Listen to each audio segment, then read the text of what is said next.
Jafri welfare society, all India Ulama board, जिन्होंने आगे बढ़कर इस काम को अपने हाथों में लिया कि 14 साल मुकम्मल हो गए। थोड़ा सा कहते हैं जब वक्ता बोले तो सामने देखना चाहिए, वरना मुझे भी रोड देखना पड़ेगा। और ये हर वक्ता को याद रखना चाहिए कि वक्तागिरी में औकात हमेशा खुद बचाई जाती है, वरना इंसान बेऔकात होकर रह जाता है। औकात तो आज हम बताने बैठे हैं, उस पाकिस्तान की औकात जिसने पूरी दुनिया में आतंकवाद की सुपारी लेने का काम किया है, और ये पूरा जग जाहिर है। आज ये प्रोग्राम मुमरा में होना क्यों जरूरी था? इसलिए कि अक्सर हमारी टोपियों और दाढ़ियों को उससे जोड़ के देखा जाता है। हम ये बताने के लिए यहां बैठे हैं कि अगर हजारों की तादाद से महाराष्ट्र पुलिस के 18 जवान जाके अपने जामे शहादत नोश करके मुल्क को बचाते हैं तो मुमरा बहुत बड़ा है, लेकिन इस शामियाने के नीचे आने वाले उस 18 पुलिस जवानों की तरह हैं जो आके ये बता रहे हैं कि दुनिया आए ना आए मगर देश की हिफाजत के लिए हम हर वक्त मौजूद हैं। आज मुमरा से इस पैगाम का जाना पूरी दुनिया के लिए और खास तौर पर भारत के लिए जरूरी था। मैं आज महाराष्ट्र पुलिस, मुंबई पुलिस और अभी स्क्वाड के आपने वक्ता से भी सुना कि जिन्होंने उस ड्यूटी पर रहते हुए किस तरह से बमों को नाकारा बना करके पाकिस्तान की सियासत को भी नाकारा बनाया और आतंकवादियों के इरादों को भी नाकारा बनाया है। ये आज कुछ बातें कहना इसलिए आप तक जरूरी है, ये बताना जरूरी है कि मुमरा की सरजमीन पर एक बहुत बड़ी मेजोरिटी हम मुसलमानों की और माइनॉरिटीज की होती, और आज इस सरजमीन से ये पैगाम 26/11 का जाने के बाद पाकिस्तान ये कान खोल करके सुन ले कि दाढ़ियों टोपियों की बुनियाद पर कोई तुम्हारे साथ नहीं आएगा, अदालत और अदल की बुनियाद पर दुनिया साथ जाएगी। इसलिए कि हमने दाढ़ी और टोपी पाकिस्तान को बताने के लिए नहीं रखी है, बल्कि हमने अपने मुसलमान होने के लिए रखी है। और मुसलमान होने से पहले हमने ये ऐलान किया है कि हुब्बुल वतन मिनल ईमान, वतन की मोहब्बत ईमान का हिस्सा है। हमारे सरकार मदीना ने फरमाया कि तुम जहां भी जिंदगी गुजारते हो, जिस देश में, जिस प्रांत में, जिस शहर में, जिस जगह भी रहते हो, तुम्हारे 2 तरह के भाई हैं, एक कलमा पढ़ने की बुनियाद पर और एक धरती की बुनियाद पर। ये तुम्हारे 2 भाई हैं। कलमा पढ़ने वालों की बुनियाद पर कलमा पढ़ने वाले तुम्हारे भाई हैं, लेकिन धरती पर जिस जगह तुम जिंदगी गुजारते हो उस धरती के नाते भी तुम्हारे भाई हैं। यानी एक माँ तुम्हें जन्म देने वाली है और एक माँ तुम्हें अपनी धरती पर अपना सीना चीरकर चलाने वाली है, तुम्हारे लिए अनाज उगाने वाली है, तुम्हें पालने वाली है। हमारे एक शायर गुजरे हैं रजा सिरसवी, वो कहते हैं कि अपने सीने पर उठाए है हयाते कायनात, ये जमीन इस वास्ते है दोस्त कहलाती है माँ। तो ये जमीन भी इसीलिए माँ है, और माँ जन्म देने वाली भी होती है और अन्न देने वाली और पालने वाली भी होती है। लिहाजा हमारे 2 भाई हैं, और भाइयों में किसी भाई को कोई तकलीफ हो तो जाहिर है कि दूसरे अज़ों को भी तकलीफ होगी। मैं बड़ी तेजी से सामने की बातें करता हुआ आ रहा हूं।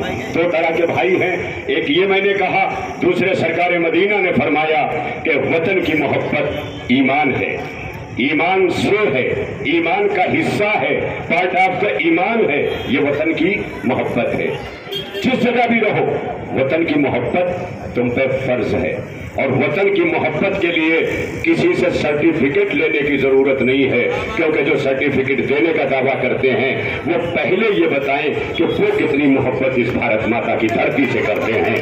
भारत माता का सौदा करके इख्तिदार में बैठना और है, और भारत माता के लिए अपनी जानों को हेमंत करकरे की तरह, अशोक कांते की तरह, विजय सालस्कर की तरह, जो इंडियन पुलिस सर्विस के ऐसे जाबाज मुजाहिद थे कि जिन्होंने अपने बच्चों की यतीमी को नहीं देखा बल्कि देश की जो मर्यादा को देखते हुए बच्चों को तो यतीम होना गवारा कर लिया, मगर देश के अंदर किसी आतंकवाद को बर्दाश्त करना उन्होंने गवारा नहीं किया। ये है उन शहीदों की कुर्बानी जिन्हें याद रखी जाएगी। और अब कुछ लोग ये भी हो सकता है कि बढ़ के कह डाले कि साहब आप इन्हें क्यों शहीद करते हैं। तो मैंने पहली हदीस पहले बता दी है कि चाहे वो हम अपने धर्म की बुनियाद पर ईमान वाले हो और चाहे वतन से मोहब्बत की बुनियाद पर ईमान वाले हो, ईमान का तकाजा दोनों जगह है। और वो भी शहीद है जो अपने धर्मों पे कुर्बान हो जाए और वो भी शहीद है जो अपने वतन पे कुर्बान हो जाए। इसलिए आज शहीदों की याद मनाने इतनी बड़ी तादाद में जो लोग आए हैं उन्हें मैं चंद बातें बहुत जरूरी तौर पर बता देना चाहता हूं कि हमारा भारत जो संवैधानिक तौर पर जो एक दस्तूर लेके चल रहा है, और ऐसा दस्तूर कि जिसे बाबा साहब भीमराव अंबेडकर की सरबराही में लिखा गया कि जिसके लिए मौलाना आजाद ने भी दस्तखत किया, नेहरू जी ने भी दस्तखत किया और सबने दस्तखत दे करके इस मुल्क का ऐसा कानून बनाया कि 10 आतंकवादियों में हमारे देश के पुलिस नौजवानों ने 9 को जगह पे ढेर किया, मगर एक को जिंदा रखा और जिंदा रख करके उस पर अदालती कार्रवाई की, जुडिशनरी कार्रवाई की और कार्रवाई करके पूरी दुनिया को यह पैगाम दिया कि अगर भारत चाहता तो उसी गेटवे ऑफ इंडिया पर पत्थरों की बरसात से कसाब का जिंदगी का खात्मा कर देता।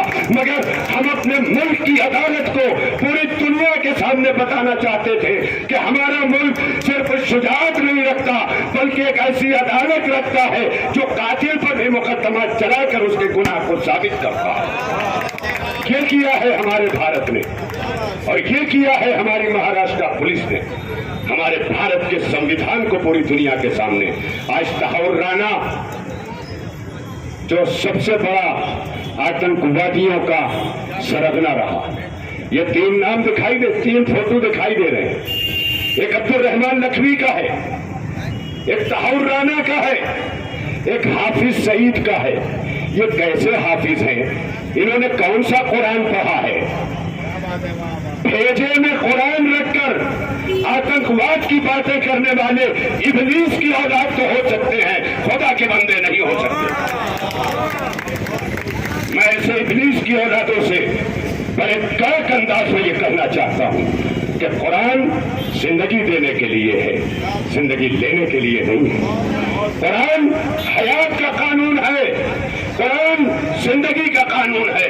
और उसी कुरान का नाम लेकर के अगर ये ऐसा काम कर रहे हैं तो हम इन्हें बता देना चाहते हैं तुम नए नहीं हो। 1400 बरस पहले यजीद ने भी इसी कुरान के कवानीन का उल्लंघन करके नवासे रसूल को शहीद किया था, लेकिन यजीद मिट गया। हुसैन आज भी जिंदा है क्योंकि हुसैन ने दीन बचाया था। तो दीन बचाने वाले हो या वतन बचाने वाले हो, इनका नाम हमेशा जिंदा है।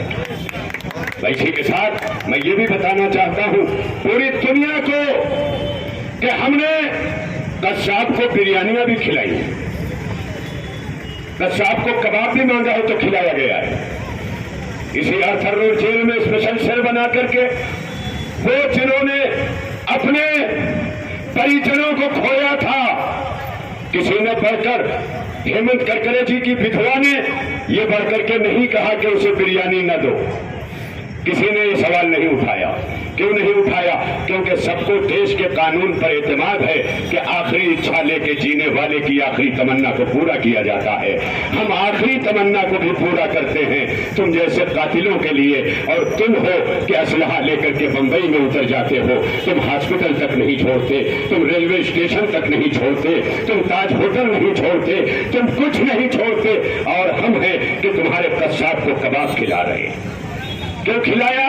क्योंकि हमने अपने कानून पर यकीन रखा और आज भी हम भारत में इसी कानून के तहत जी रहे हैं। हमें किसी के हमदर्दी की जरूरत नहीं है। हमारे लिए भारत का कानून काफी है जो हिंदू, मुस्लिम, सिख, ईसाई सबको बराबर का जीने का हक दे रहा है। उसी कानून के तहत आज मैं बता देना चाहता हूं मुंबई पुलिस को कि अली असगर हैदरी अकेला है और ये चीख कर कह रहा है कि कभी आप अकेले नहीं हैं, लेकिन आप हमेशा की निगाहों से न देखिएगा, इसलिए कि यह आतंकवाद इनका कोई मजहब नहीं होता। हम अपना मजहब जाहिर करते हैं, हम अपना मजहब बताते हैं। अजान होने लगी है, मैं बातें और भी बहुत कुछ करना चाहता था लेकिन अब मुझे अजान के साथ, क्योंकि भारत का संविधान हो या इस्लाम का कानून हो, दोनों हमें साथ लेके चलना है। भारत का संविधान हमें बिठाए हुए है तो अल्लाह अकबर की सदा हमें खड़ा कर देती है, और इसीलिए हम हर बातिल के मुकाबले में अल्लाह अकबर सदा करके खड़े होते हैं, ताकि दुनिया चाहे कि अल्लाह पर की आतंकवादियों का अल्लाह अकबर कहकर गला काटने के लिए नहीं है, अल्लाह अकबर सूर्य को चाहिए है तो लिए। इसी के साथ बात फिर महाराष्ट्र पुलिस सनी देते हुए ईदों का जो अकीदत कर हूँ के हमेशा के पूरी दुनिया को पैगाम देता, दुनिया का काम है पाकिस्तान कटने के खड़ा करें।